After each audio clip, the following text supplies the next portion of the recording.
أعوذ بالله من الشيطان الرجيم بسم الله الرحمن الرحيم السلام عليكم ورحمة الله وبركاته إن الحمد لله نحمده ونستعينه ونستغفره ونعوذ بالله من شرور أنفسنا ومن سيئات أعمالنا من يهده الله فلا مضل له ومن يضلل فلا هادي له وأشهد أن لا إله إلا الله وحده لا شريك له وأشهد أن محمدا عبده ورسوله يا أيها الذين آمنوا اتقوا الله حق تقاته ولا تموتن إلا وأنتم مسلمون أما بعد فإن خير الحديث كتاب الله وأصدق السنن سنن محمد صلى الله عليه وسلم وشر الأمور محدثاتها وكل محدثة بدعة وكل بدعة ضلالة وكل ضلالة في النار أعوذ بالله من الشيطان الرجيم يا أيها الذين آمنوا أطيعوا الله وأطيعوا الرسول وأولي الأمر منكم فإن تنازعتم في شيء فردوه إلى الله والرسول إن كنتم تؤمنون بالله واليوم الآخر ذلك خير وأحسن تأويلا. പ്രിയമുള്ള അധ്യക്ഷ സുഹൃത്തെ, സദസ്സിലുള്ള സലഫി പ്രവർത്തകരെ, വാക്കുകൾ ശ്രദ്ധിക്കാനെത്തിയിട്ടുള്ള മറ്റു ശ്രോതാക്കളെ, നാട്ടുകാരെ, സഹോദരി സഹോദരന്മാരെ, പരമകാരുണികനും കരുണാനിധിയുമായ ഈ പ്രപഞ്ചത്തെ ആകമാനം താളക്രമം തെറ്റാതെ കൃത്യമായി നിയന്ത്രിച്ചു കൊണ്ടിരിക്കുന്ന നമ്മുടെയെല്ലാം സ്രഷ്ടാവും സംരക്ഷകനുമായ അല്ലാഹു സുബ്ഹാനഹു വ തആലയെ ജീവിതത്തിൻ്റെ എല്ലാ മേഖലകളിലും സൂക്ഷിച്ചുകൊണ്ട് അവൻ്റെ നിയമനിർദ്ദേശങ്ങൾ ഒന്നൊഴിയാതെ ജീവിതത്തിൽ പാലിച്ചുകൊണ്ട് അവസാന ശ്വാസം വരെ പരിശുദ്ധ ദീനുൽ ഇസ്ലാമിൽ അടിയുറച്ചു നിൽക്കാൻ, തഖ്വ കൈവിടാതെ ജീവിക്കാൻ ഈ പറയുന്ന ഞാനും കേൾക്കുന്ന നിങ്ങൾ ഓരോരുത്തരും ആത്മാർത്ഥമായി പരിശ്രമിക്കണമെന്ന് ആമുഖമായി ഓർമ്മപ്പെടുത്തുകയാണ്. കേരളത്തിൽ ഒരു സമ്മേളനം കൂടി പ്രഖ്യാപിക്കപ്പെട്ടിരിക്കുകയാണ്. ഈ വരുന്ന ഡിസംബർ മാസത്തിൽ നവോത്ഥാനത്തിൻ്റെ 1 നൂറ്റാണ്ട് എന്ന പ്രമേയവുമായി കോഴിക്കോട് വെച്ച് മുജാഹിദ് സംസ്ഥാന സമ്മേളനം നടക്കുകയാണ്. എന്താണ് നവോത്ഥാനം കൊണ്ട് മുജാഹിദ് പ്രസ്ഥാനം ഉദ്ദേശിച്ചത്? ഇക്കഴിഞ്ഞ 1 നൂറ്റാണ്ട് കാലം എന്താണ് വാസ്തവത്തിൽ ജനങ്ങളോട് നാം പറഞ്ഞുകൊണ്ടിരുന്നത് എന്ന കാര്യം നമ്മുടെ പ്രവർത്തകരെയും മറ്റുള്ളവരെയും ബോധ്യപ്പെടുത്തുകയാണ് വാസ്തവത്തിൽ ഈ പ്രമേയം കൊണ്ട് നാം അർത്ഥമാക്കുന്നത്. കേരള മുസ്ലിമീങ്ങൾക്കിടയിലുണ്ടായ സാമൂഹ്യമായ പരിവർത്തനങ്ങളെ, മാറ്റങ്ങളെ ആർക്കും നിഷേധിക്കുക സാധ്യമല്ല.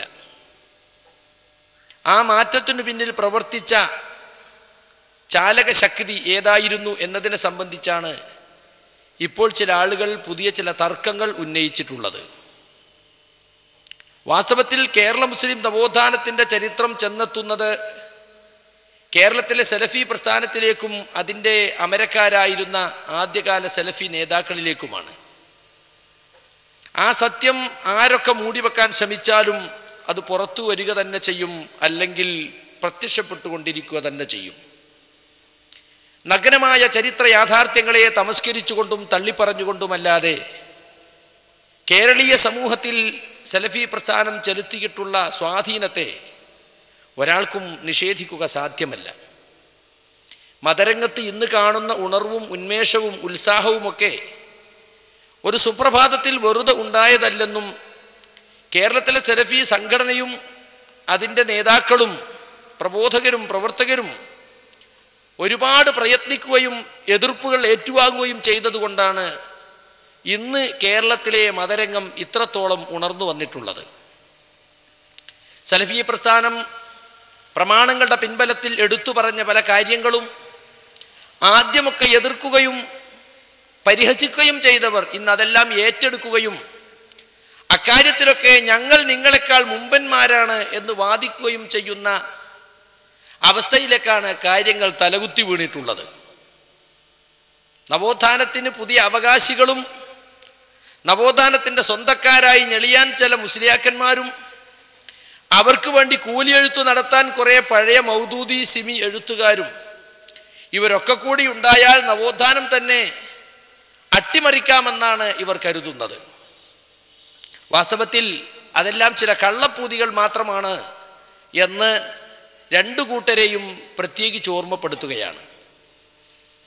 മറ്റൊരു കാര്യം, കേരളീയ സമൂഹത്തിൽ ഇസ്ലാഹി പ്രസ്ഥാനം ഉയർത്തിക്കൊണ്ടുവന്നിട്ടുള്ള പ്രമാണങ്ങളോടുള്ള പ്രതിബദ്ധതയും തദടിസ്ഥാനത്തിലുള്ള ഇസ്ലാഹി പ്രവർത്തനവുമാണ് കേരളത്തെ നവോത്ഥാനത്തിലേക്ക് നയിച്ചത്, കേരള മുസ്ലിമീങ്ങൾക്കിടയിൽ നവോത്ഥാനം ഉണ്ടാക്കിയത് എന്നതൊരു സത്യമാണ്.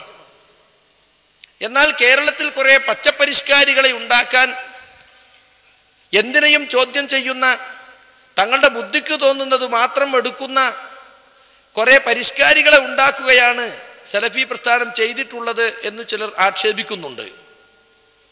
ആ ആക്ഷേപത്തിന് തെളിവ് കൊടുക്കുന്ന തരത്തിൽ നേരത്തെ ഇവിടെ പ്രസ്താവിച്ചതുപോലെ മടവൂരി വിഭാഗം അവരുടെ പ്രവർത്തന ശൈലി കൊണ്ട് അതാണ് തെളിയിക്കുന്നത്. ഇതിനകം തന്നെ കേരളത്തിലെ മതയുക്തിവാദികൾ എന്ന ആക്ഷേപം മടവൂരികൾ ഏറ്റുവാങ്ങിയിട്ടുണ്ട്. മതത്തെ തങ്ങളുടെ യുക്തിയുടെ മൂശയിലിട്ട് പരിശോധിക്കുകയും തങ്ങളുടെ എളിയ ബുദ്ധിക്കും ചിന്തക്കും യോജിക്കാത്തതൊക്കെ എത്ര പ്രബലമായ ഹദീസുകളിലാണെങ്കിലും തള്ളിക്കളയുകയും ചെയ്യുന്ന മുഅ്തസിലി ചിന്താഗതി മടവൂരികൾ ഇന്ന് ഏറ്റെടുത്ത് പ്രചരിപ്പിച്ചുകൊണ്ടിരിക്കുകയാണ്.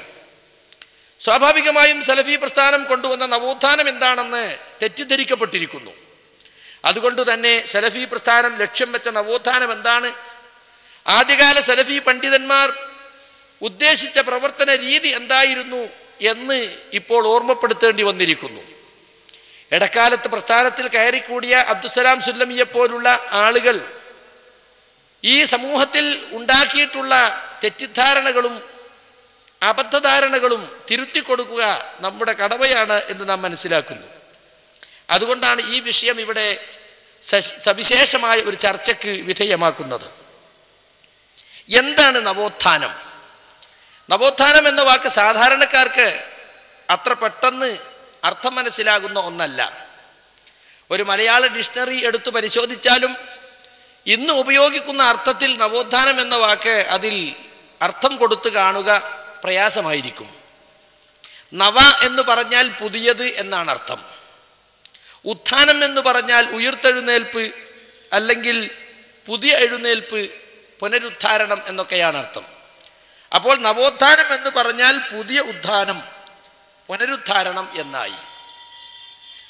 വാസ്തവത്തിൽ ഇംഗ്ലീഷിൽ നിന്നുള്ള റിനൈസൻസ് എന്ന വാക്കിൽ നിന്നാണ്, വാക്കിൻ്റെ ഭാഷാന്തരമാണ് നവോത്ഥാനം എന്ന മലയാള പദം. 14-ാം നൂറ്റാണ്ട് മുതൽ 16-ാം നൂറ്റാണ്ട് വരെയുള്ള കാലയളവിൽ യൂറോപ്പിലുണ്ടായ കലാസാഹിത്യ രംഗങ്ങളിലും മറ്റുമുണ്ടായ സാമൂഹ്യമായ പുനരുത്ഥാനമാണ് ഈ വാക്ക് ഉണ്ടാവാൻ കാരണം.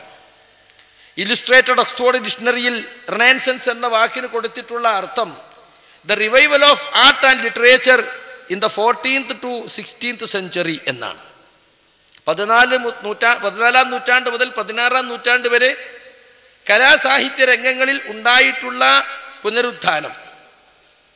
ഈ അർത്ഥത്തിന് ഇന്ന് നമ്മൾ ഇംഗ്ലീഷ് മലയാളം ഡിക്ഷണറി, രാമലിംഗം പിള്ളയുടെ ഡിക്ഷണറി എടുത്ത് നോക്കിയാൽ മധ്യകാലഘട്ടത്തിൽ നിന്ന് ആധുനികതയിലേക്കുള്ള സംക്രമണ ഘട്ടത്തിൽ സംഭവിച്ച സാംസ്കാരിക നവോത്ഥാനം എന്നാണ് പറഞ്ഞിട്ടുള്ളത്.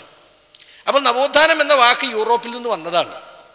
14 മുതൽ 16 വരെയുള്ള നൂറ്റാണ്ടുകളിൽ അവിടെ നടന്നിട്ടുള്ള സാമൂഹ്യ രംഗത്ത്, സാഹിത്യ രംഗത്തും അതുപോലെ കലാരംഗത്തുമൊക്കെ ഉണ്ടായിട്ടുള്ള പുതിയ ഉണർവിനെ സൂചിപ്പിക്കാൻ അവർ കൊണ്ടുവന്ന പദമാണത്. റിവൈവൽ എന്നും റിനോവേഷൻ എന്നുമൊക്കെ അതിനെ സംബന്ധിച്ച് ഇംഗ്ലീഷിൽ പറയപ്പെടുന്നുണ്ട്. റിവൈവൽ എന്ന് പറഞ്ഞാൽ പുനരുത്ഥാനമാണ് അല്ലെങ്കിൽ പുനരുജ്ജീവനമാണ്. റിനോവേഷൻ എന്ന് പറഞ്ഞാൽ നവീകരണമാണ്, പുതുക്കലാണ്. അതും നവോത്ഥാനത്തിൻ്റെ അർത്ഥത്തിൽ തന്നെയാണ് വ്യാഖ്യാനിക്കപ്പെടുന്നത്. പക്ഷേ യൂറോപ്യരെ സംബന്ധിച്ചിടത്തോളം നവോത്ഥാനം എന്ന് പറയുന്നത് മതത്തെ പരിഗണിക്കാതെയുള്ള അല്ലെങ്കിൽ മതത്തെ മാറ്റി നിർത്തിക്കൊണ്ടുള്ള കേവലമായ സാമൂഹ്യ മാറ്റം മാത്രമാണ്. വിദ്യാഭ്യാസ രംഗത്ത്, രാഷ്ട്രീയ രംഗത്ത്, കലാസാഹിത്യ രംഗത്ത്, അങ്ങനെ സാമൂഹ്യ രംഗങ്ങളിലൊക്കെ എന്തെങ്കിലും പുതിയ പരിവർത്തനങ്ങൾ അല്ലെങ്കിൽ പുതിയ തിരിച്ചുവരവുകൾ ഉണ്ടായാൽ അതിനൊക്കെ അവർ നവോത്ഥാനം എന്ന് പേരിടും. ശാസ്ത്ര സാങ്കേതിക രംഗങ്ങളിലുണ്ടായ മാറ്റങ്ങൾ കാരണം പാശ്ചാത്യരിൽ ഒരുപാട് ഭൗതിക പുരോഗതി ഉണ്ടായി. ആ ഭൗതിക പുരോഗതിയുടെ ഭാഗമായി ഉണ്ടാകുന്ന പരിഷ്കരണങ്ങളെയാണ് അവർ നവോത്ഥാനം എന്ന് പേരിട്ട് വിളിക്കുന്നത്. ചില ആളുകൾ ഈ അർത്ഥത്തിൽ ഇന്ന് കേരളത്തിലെ മുസ്ലിം നവോത്ഥാനത്തെയും വിലയിരുത്തുന്നുണ്ട്. എന്ന് പറഞ്ഞാൽ കാലം മാറിയപ്പോൾ, ഭൗതിക പുരോഗതി ഉണ്ടായപ്പോൾ, ശാസ്ത്ര സാങ്കേതിക രംഗങ്ങളിൽ മാറ്റമുണ്ടായപ്പോൾ ആളുകൾക്കിടയിൽ സാമൂഹ്യ രംഗത്ത് കുറേ പരിവർത്തനങ്ങൾ ഉണ്ടായി, കുറേ പരിഷ്കാരങ്ങൾ ഉണ്ടായി. ആ പരിഷ്കാരങ്ങളാണ് നവോത്ഥാനം എന്നാണ് പലരും മനസ്സിലാക്കിയിട്ടുള്ളത്.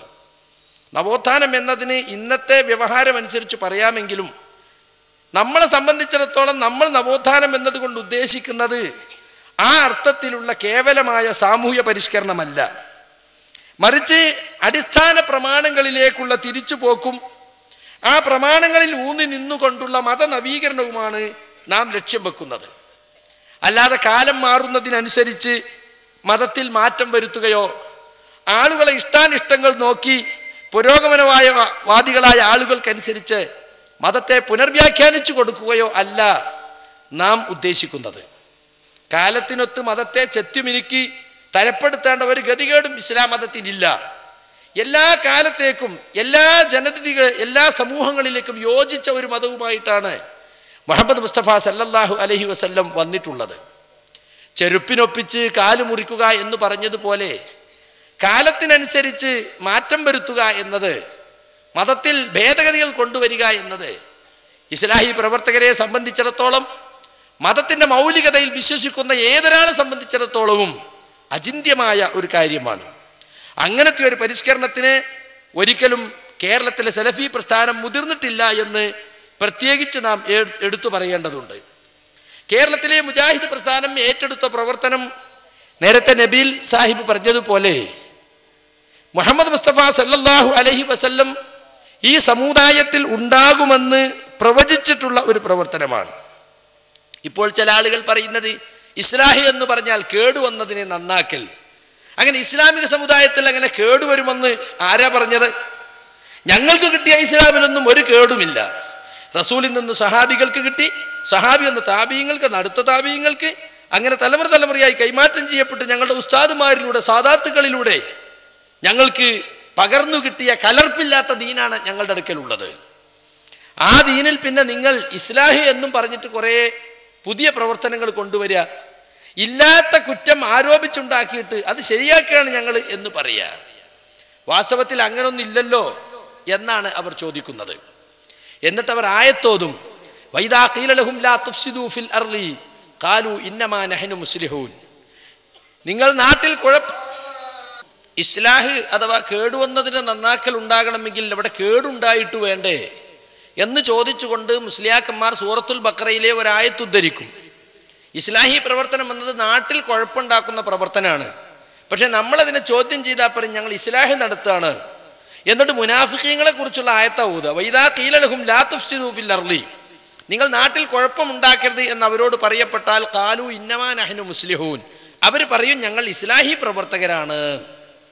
ഇത് ഓതിയിട്ട് പറയും, കണ്ടോ നാട്ടിൽ കുഴപ്പമുണ്ടാക്കലാണ് ഇവരെ പണി. ചോദിച്ചാൽ പറയും ഇസ്ലാഹി അത് പണ്ടേ ഉണ്ട്, റസൂലിൻ്റെ കാലത്തെ മുനാഫിക്കീങ്ങളുടെ സ്വഭാവമാണ് എന്ന് പറഞ്ഞിട്ട് ഇസ്ലാഹിന് പ്രസക്തിയില്ലെന്ന് വരുത്തി തീർക്കാൻ ചില മുസ്ലിയാക്കന്മാർ ശ്രമിക്കാറുണ്ട്.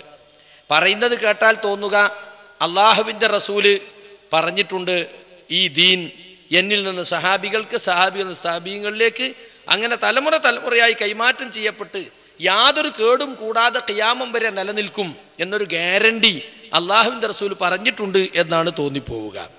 വാസ്തവത്തിൽ നേരെ മറിച്ചാണ് അള്ളാഹുവിൻ്റെ റസൂൽ നമ്മെ പഠിപ്പിച്ചിട്ടുള്ളത്. ഈ സമുദായം വഴിതെറ്റിപ്പോകും.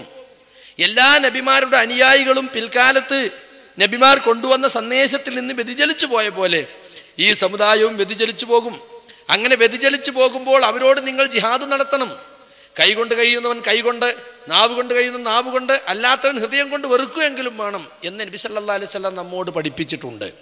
സമുദായം ജീർണതയിലേക്ക് പോകുമെന്ന് തന്നെയാണല്ലോ അതിൻ്റെ അർത്ഥം. ഈ ഹദീസിൻ്റെ അടിസ്ഥാനത്തിലാണ് ഞങ്ങൾ സമുദായത്തിനകത്തെ ജീർണതകൾക്കെതിരുള്ള പോരാട്ടം ജിഹാദായി ഏറ്റെടുക്കുകയും ആ പേരു തന്നെ ഞങ്ങളുടെ പ്രസ്ഥാനത്തിന് മുജാഹിദീൻ എന്ന പേരു തന്നെ ഇടുകയും ചെയ്തിട്ടുള്ളത്. നബി സല്ലല്ലാഹു അലൈഹി വസല്ലം പറഞ്ഞതായി ഇമാം മുസ്ലിം റിവായത്ത് ചെയ്യുന്ന ഹദീസ് പ്രകാരമാണ്, മാമിൻ നബിയ്യിൻ ബഅസഹുല്ലാഹു ഫി ഉമ്മത്തിഹി ഇല്ലാ കാന ലഹു ഹവാരിയൂന വഅസ്ഹാബുൻ യഅഖുദൂന ബിസുന്നതിഹി വയഖ്തദൂന ബിഅംരിഹി. ഏതൊരു നബിയെ തൻ്റെ സമുദായത്തിലേക്ക് അള്ളാഹു നിയോഗിച്ചാലും അദ്ദേഹത്തിന് ഇല്ലാ കാന ലഹു ഹവാരിയൂന, വിശ്വസ്തരായ സുഹൃത്തുക്കൾ ഇല്ലാതിരുന്നിട്ടില്ല. പിന്നെയോ തൻ്റെ സുന്നത്തുകൾ സ്വീകരിക്കുന്ന, തൻ്റെ കൽപ്പനകളെ അനുകരിക്കുന്ന, പിൻപറ്റുന്ന ഒരു അനുയായി വൃന്ദവും സഹാബികളും ഇല്ലാതിരുന്നിട്ടില്ല. എല്ലാ നബിമാരുടെയും അവസ്ഥ അതാണ്. ഒന്നോ രണ്ടോ നബിമാർ അതിൽ നിന്ന് ഒഴിവായിട്ടുണ്ട്. ഒരു നബിക്ക് ആരെയും കിട്ടിയിട്ടില്ല, ഒരു നബിക്ക് രണ്ടാളെ കിട്ടിയിട്ടുള്ളൂ. അപ്പം മിക്കവാറും നബിമാരെ കുറിച്ചാണ് ആ പറഞ്ഞത്. എല്ലാവർക്കും വിശ്വസ്തരായ കൂട്ടുകാരെയും കൽപ്പനകൾ പിൻപറ്റുന്ന ഒരു അനുയായി വൃന്ദത്തെയും കിട്ടിയിട്ടുണ്ട്. എന്നാൽ സുമ്മ ഇന്നഹ തഖ്ലുഫു മിൻ ബഅദിഹിം ഖുലൂഫ്, അവർക്കു ശേഷം ചീത്ത പിന്തലമുറകൾ രംഗത്ത് വരും. ആർക്കു ശേഷം? പ്രവാചകന്മാരോടൊപ്പം ജീവിച്ച അസ്ഹാബിന് ശേഷം. യഖൂലൂന മാ ലാ യഫ്അലൂൻ വയഫ്അലൂന മാ ലാ യുഅ്മറൂൻ. എന്തായിരിക്കും ആ ചീത്ത പിന്തലമുറകളുടെ സ്വഭാവം? അവർ പ്രവർത്തിക്കാത്തത് അവർ ജനങ്ങളോട് പറയും. മാത്രമല്ല, അവർ പ്രവർത്തിക്കുന്ന കാര്യങ്ങളാകട്ടെ അള്ളാഹും റസൂലും കൽപ്പിച്ചതായിരിക്കുകയുമില്ല. വാക്കും പ്രവൃത്തിയും തമ്മിൽ ബന്ധമില്ലാത്ത ആളുകൾ പിന്തലമുറയിൽ വരുന്ന അവരെ വ്യതിയാനത്തിൻ്റെ സ്വഭാവം പറഞ്ഞതാണ്. പലതും ചെയ്യുന്നുണ്ടാകും, പക്ഷേ അള്ളാഹും റസൂലും കൽപ്പിച്ചതായിരിക്കുകയുമില്ല. ഇങ്ങനെ സമുദായം പ്രവാചകൻ കൊണ്ടുവന്ന ദീനിൽ നിന്ന് പിൽക്കാലത്ത് തലമുറകൾക്കു ശേഷം അകന്നു പോകുമ്പോൾ നിങ്ങൾ എന്തു ചെയ്യണം? റസൂല് പറഞ്ഞതല്ലേ, സംഭവിക്കാതിരിക്കില്ലല്ലോ, പിന്നെ ഇപ്പം നമ്മൾ വയലറിഞ്ഞിട്ടൊന്നും ഇനി കാര്യമില്ല എന്ന് പറഞ്ഞ് കയ്യും കെട്ടി നോക്കി നിൽക്കുകയോ നിരാശരായി മാറി നിൽക്കുകയോ അല്ല ചെയ്യേണ്ടത്. ഫമൻ ജാഹദഹും ബിയദിഹി ഫഹുവ മുഅ്മിൻ. ഇങ്ങനെ സമുദായം വ്യതിചലിച്ചു പോകുമ്പോൾ അവരോട് കൈകൊണ്ടാരെങ്കിലും ജിഹാദ് നടത്തിയാൽ അവൻ മുഅ്മിനാണ്. ഫമൻ ജാഹദഹും ബിലിസാനിഹി ഫഹുവ മുഅ്മിൻ. നാവ് കൊണ്ടാരെങ്കിലും ജിഹാദ് നടത്തിയാൽ അവനും മുഅ്മിനാണ്. ഫമൻ ജാഹദഹും ബിഖൽബിഹി ഫഹുവ മുഅ്മിൻ. ഹൃദയം കൊണ്ടാരെങ്കിലും ജിഹാദ് നടത്തിയാൽ അവനും മുഅ്മിനാണ്. വലൈസ വറാഅ ദാലിക മിനൽ ഈമാനി ഹബ്ബത്തു ഖർദൽ. അതുപോലും ചെയ്യാൻ തയ്യാറില്ലാത്തവനാണെങ്കിൽ അതിനപ്പുറം അണുത്തൂക്കം ഈമാൻ പോലുമില്ല. അപ്പൊ ഏറ്റവും ശക്തമായ ഈമാനുള്ളവർ ശക്തി ഉപയോഗിച്ചു തന്നെ ഇത്തരം ജീർണതകളെ തടയാൻ ശ്രമിക്കും. അത്ര തന്നെ ഈമാനില്ല എന്നാലും പ്രതികരിക്കാനുള്ളൊരു ശേഷി അയാൾക്കുണ്ട് എങ്കിൽ അയാൾ നാവ് കൊണ്ട് എതിർക്കും. അപ്പൊ ഈമാനിന്റെ ശക്തിക്കും ശക്തി കുറവിനുമനുസരിച്ച് ജിഹാദിന്റെ 3 രൂപങ്ങളെ ഇവിടെ എടുത്തു പറഞ്ഞു. നിങ്ങൾ നോക്ക്, എല്ലാ നബിമാരുടെ ഉമ്മത്തിലും സംഭവിച്ചതുപോലെ എൻ്റെ സമുദായത്തിലും ഇങ്ങനെ വ്യതിയാനം സംഭവിക്കുമെന്നല്ലേ പറഞ്ഞത്? മുസ്ലിയാക്കന്മാർ പറയുന്നതോ അങ്ങനെ ഒരു വ്യതിയാനം വരൂല എന്നാണ്.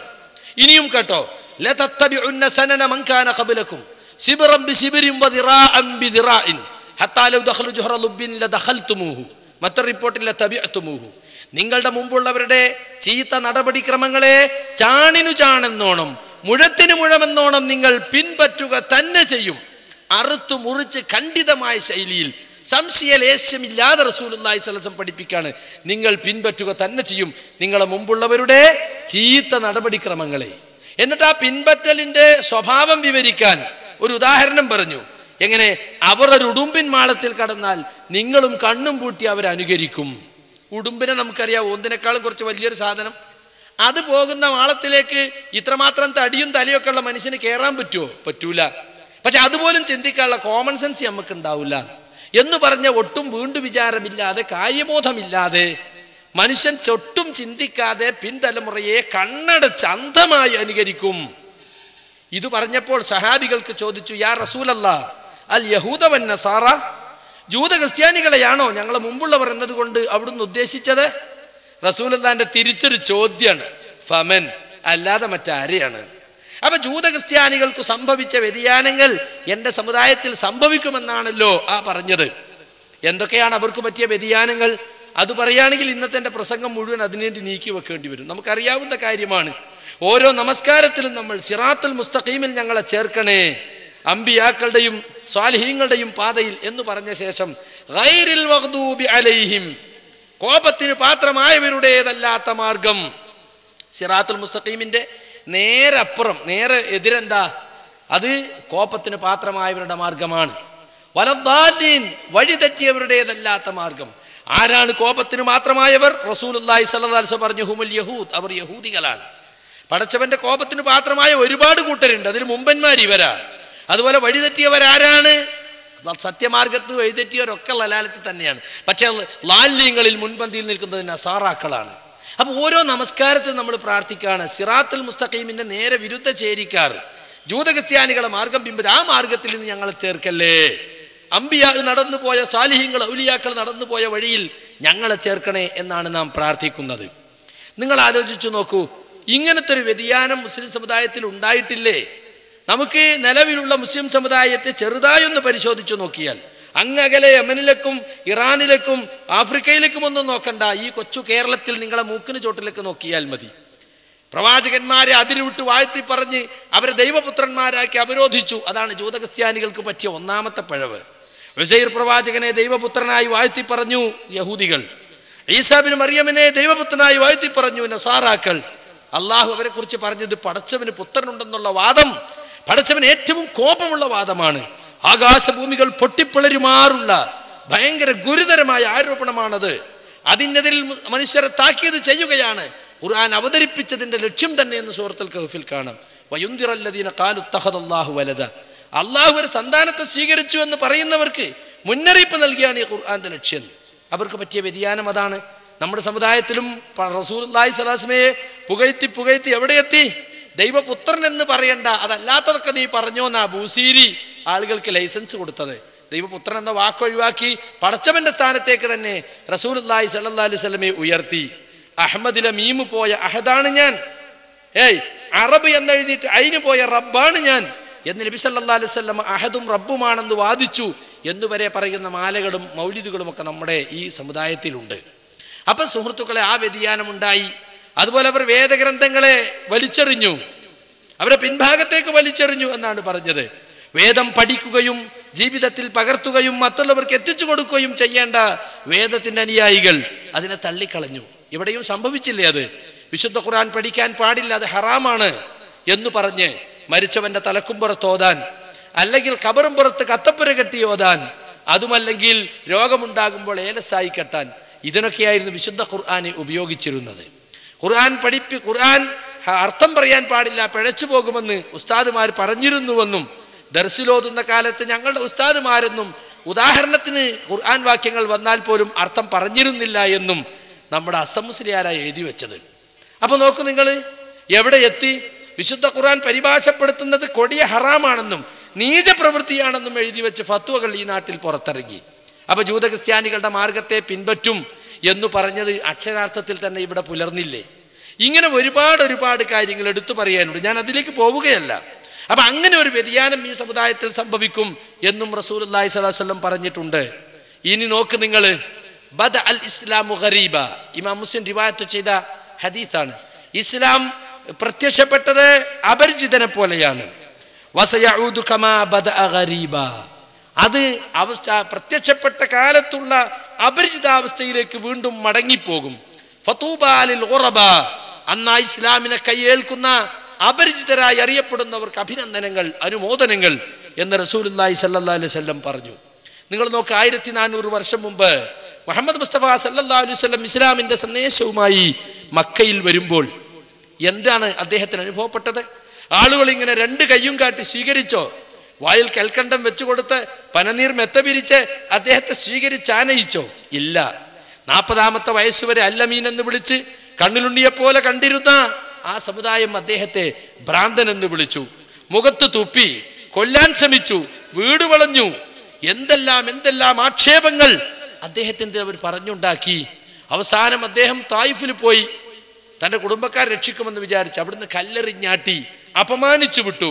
പിന്നീട് അവസാനം അദ്ദേഹം രാത്രി വീട് വളഞ്ഞ് അവരെ കണ്ണുവെട്ടിച്ച് സൗർ ഗുഹയിൽ പോയി ഒളിച്ചിരുന്ന് അവിടുന്ന് അബൂബക്കർ സിദ്ദീഖ് റളിയല്ലാഹുവിന്റെ കൂടെ ഇടവഴികളിലൂടെ, ആരും കാണാത്ത വഴികളിലൂടെ, കുറുക്കു വഴികളിലൂടെ ഒരു കൂലിക്കാരനെ വിളിച്ച് മദീനയിലേക്ക് രക്ഷപ്പെട്ടു, ഹിജ്റ പോയി. ഇതൊക്കെ എന്തിന്റെ പേരിലായിരുന്നു നബി സല്ലല്ലാഹു അലൈഹി വസല്ലം ഇതൊക്കെ സഹിച്ചത്? നബി സല്ലല്ലാഹു അലൈഹി വസല്ലം കൊണ്ടുവന്ന ദീനിനെ അവർക്ക് അപരിചിതമായി തോന്നി. ഇതെന്തൊരു പുതിയ ദീൻ, ഞങ്ങൾ കേട്ടിട്ടില്ലല്ലോ, ഞങ്ങളെ ഉപ്പാപ്പമാര് കേട്ടിട്ടില്ലല്ലോ, ഒരു പുത്തൻവാദി വന്നിരിക്കുന്നു. ഇസ്ലാം സ്വീകരിച്ച ഓരോരുത്തരും ഈ ഒറ്റപ്പെടൽ അനുഭവിച്ചു.